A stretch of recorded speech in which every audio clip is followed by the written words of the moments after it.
Hello students, good morning. आज हम अपनी क्लास में मॉलिक्यूलर ऑर्बिटल थ्योरी के बारे में स्टडी करेंगे। आणविक कक्षक सिद्धांत। आणविक कक्षक सिद्धांत को सबसे पहले हुंड व मुलिकन साइंटिस्ट ने समझाया था और इसका आधार उन्होंने सहसंयोजक बंध को रखा था। यह जो सिद्धांत है यह बहुत ही आधुनिक है और काफ़ी प्रॉपर माना गया था अणुओं के अस्तित्व को समझाने में। इस सिद्धांत में यह बताया गया कि परमाणु कक्षक इसमें अपना अस्तित्व खो देते हैं और जब वह अणु परमाणु कक्षकों में न रहकर नए कक्षकों में अपना स्थान ले लेते हैं उन्हें आणविक कक्षक कहा जाता है। आणविक कक्षक सिद्धांत के मूलभूत सिद्धांत निम्न है। अणुओं में इलेक्ट्रॉन परमाणु कक्षकों में न रहकर नवनिर्मित आणविक कक्षकों में रहते हैं। आणविक कक्षकों को परमाणु कक्षकों के भांति क्वांटम संख्याओं के समूह से प्रदर्शित किया जाता है। आणविक कक्षक के निर्माण में लगभग समान ऊर्जा वाले आणविक कक्षक परमाणु कक्षक भाग लेते हैं। आणविक कक्षक किसी एक परमाणु से संबंधित न रहकर उन सभी परमाणुओं के नाभिकों से संबंध रखता है जो कि मिलकर अणु का निर्माण करते हैं। भिन्न भिन्न परमाणुओं के नाभिक होने पर अणु बहुकेंद्रीय नाभिक की तरह व्यवहार करता है। नवनिर्मित आणविक कक्षकों की संख्या उतनी ही होती है जितने परमाणुीय कक्षक संयोग करने में भाग लेते हैं। जैसे कि यदि 4 परमाणुीय कक्षक संयोग करके आणविक कक्षक बनाते हैं तो बनने वाले नए आणविक कक्षकों की संख्या भी 4 होती है। इस प्रकार बने आणविक कक्षकों में से 2 प्रकार के कक्षक बनते हैं। उनमें से आधे कक्षक निम्न ऊर्जा के होते हैं और आधे कक्षक उच्च ऊर्जा के होते हैं। कम ऊर्जा रखने वाले आणविक कक्षकों को बंधी आणविक कक्षक बॉन्डिंग मॉलिक्यूलर ऑर्बिटल कहा जाता है और उच्च आणविक कक्षकों को जिनकी की ऊर्जा ज़्यादा होती है उन्हें एंटी बॉन्डिंग मॉलिक्यूलर ऑर्बिटल कहा जाता है। इन आणविक कक्षकों की आकृति इनमें परमाणुीय कक्षक जो भाग लेते हैं उनमें संयोग करने वाले परमाणु कक्षकों की आकृति पर निर्भर करती है। आणविक कक्षक में जब हम इलेक्ट्रॉनों को भरते हैं तो वो ऑफबो के नियम का पालन करते हैं, अर्थात उनमें सबसे पहले निम्नतम ऊर्जा के आणविक कक्षक को भरा जाता है और फिर उच्च ऊर्जा वाले आणविक कक्षकों को भरा जाता है। परमाणुीय कक्षक के भांति आणविक कक्षक में भी एक आणविक कक्षक में अधिकतम 2 इलेक्ट्रॉन आ सकते हैं और ये दोनों इलेक्ट्रॉन विपरीत चक्रण वाले होते हैं, अर्थात ये पाउली के अपवर्जन नियम का पालन करते हैं। आणविक कक्षक में हुंड की अधिकतम बहुलता का नियम का भी पालन होता है, अर्थात जब तक हम समान ऊर्जा वाले सभी आणविक कक्षकों में एक एक इलेक्ट्रॉन नहीं भर देते हैं जब तक हम उन कक्षकों की पैरिंग नहीं करते हैं।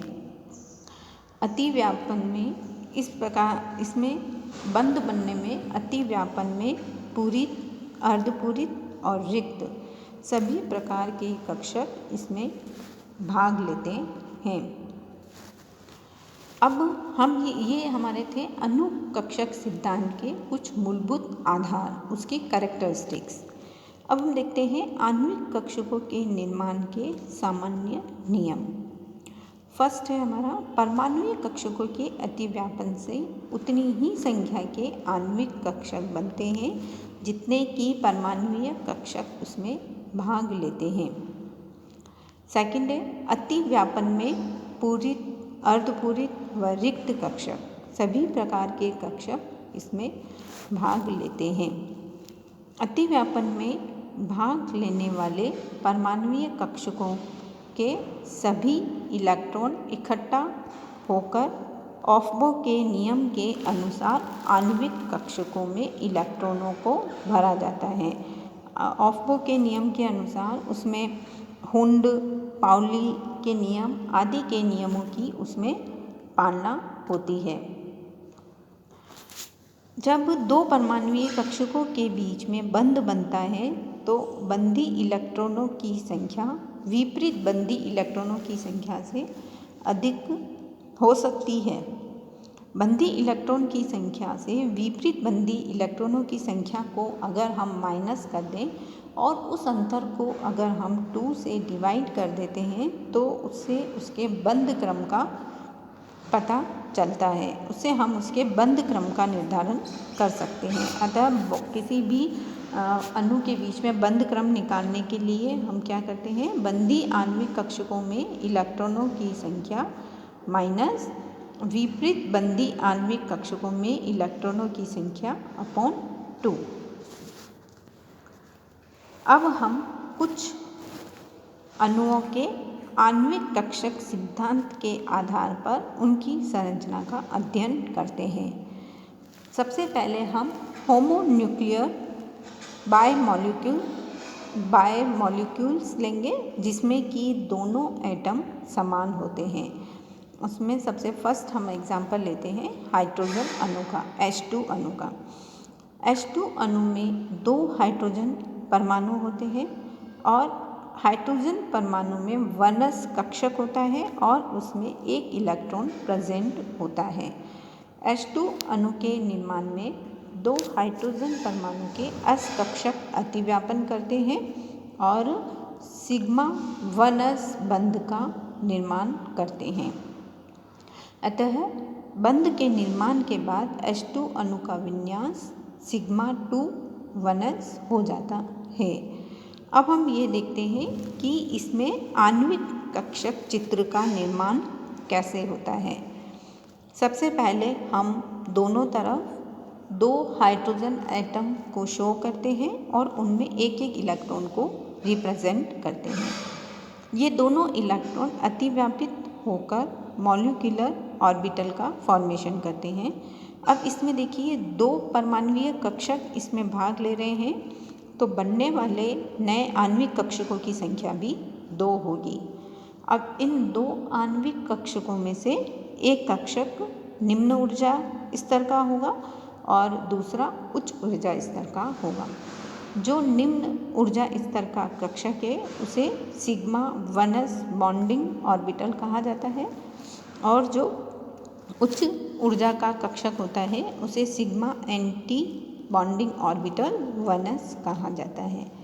अब इसमें हमें 2 इलेक्ट्रॉन्स को फिल करना है तो हम पहले निम्न ऊर्जा स्तर के कक्षक से इलेक्ट्रॉन भरना प्रारंभ करेंगे। तो सबसे निम्न में वनस कक्षक है तो वहाँ पर हम 2 इलेक्ट्रॉनों को फिल कर देंगे और इस प्रकार से ये चित्र इसका आरेख इसका बन जाएगा। अब इसमें हमें बंध क्रम निकालना है तो बंध क्रम का हमारा फॉर्मूला था बॉन्डिंग ऑर्बिटल्स में इलेक्ट्रॉनों की संख्या माइनस एंटी बॉन्डिंग ऑर्बिटल्स में इलेक्ट्रॉनों की संख्या को 2 से डिवाइड कर देते हैं।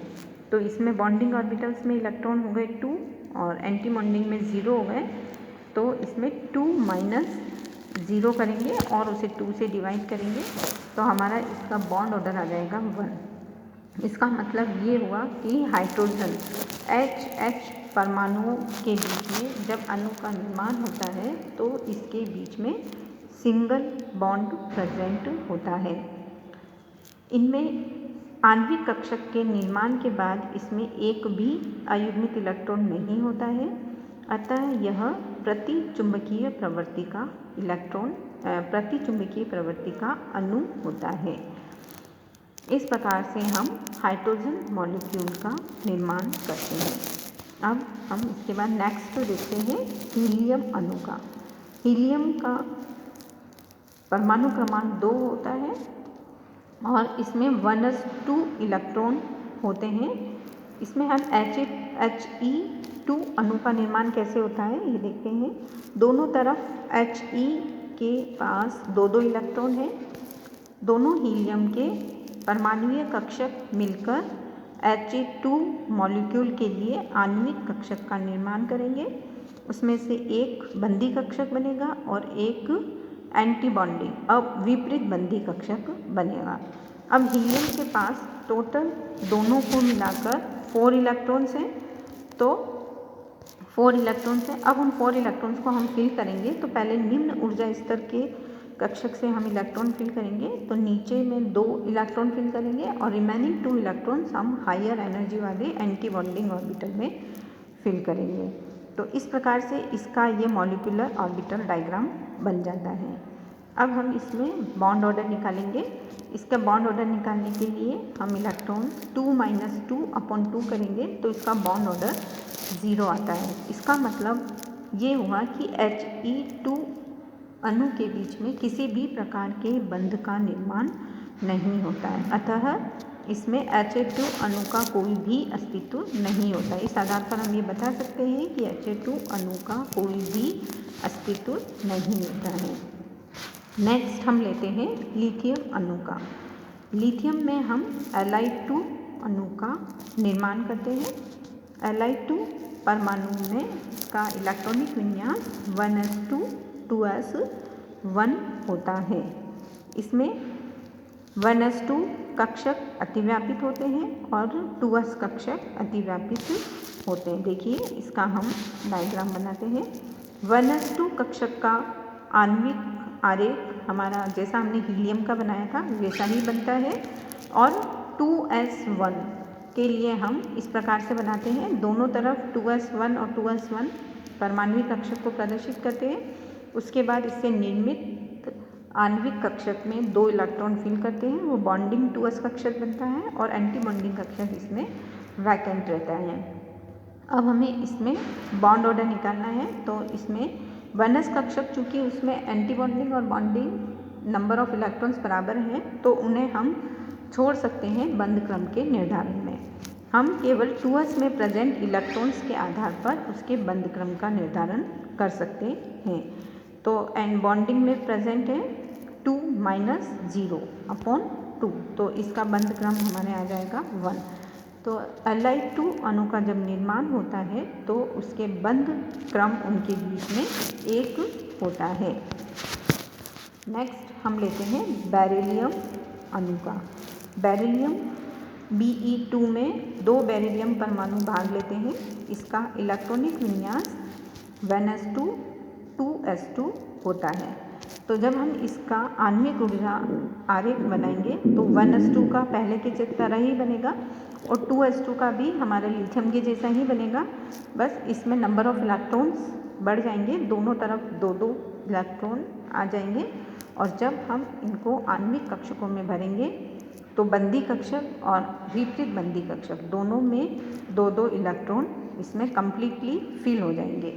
इसके पास एक भी अनपेयर्ड इलेक्ट्रॉन नहीं होगा, तो ये हमारा डायमैग्नेटिक नेचर का होगा।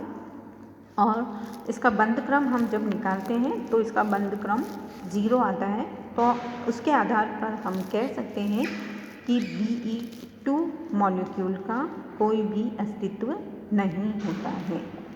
इनमें बनने वाले आणविक कक्षकों को हम इनकी ऊर्जा क्रम के आधार पर व्यवस्थित कर सकते हैं। जैसे पहले हमारा K सिग्मा 1s बॉन्डिंग 2, फिर सिग्मा 1s एंटी बॉन्डिंग 2, फिर sigma 2s bonding 2, sigma anti bonding 2s2 के इस प्रकार से हम इनके आणविक कक्षकों को उनके ऊर्जा क्रम के आधार पर व्यवस्थित कर सकते हैं। तो आज हमने मॉलिक्यूलर ऑर्बिटल डायग्राम में हाइड्रोजन, हीलियम, लिथियम और बेरिलियम के MOT डायग्राम की स्टडी करी थी। इसी प्रकार से बेरिलियम के बाद बोरोन, कार्बन और नाइट्रोजन, इनका भी MOT डायग्राम इसी तरह से बनता है। इसे हम नेक्स्ट क्लास में स्टडी करेंगे।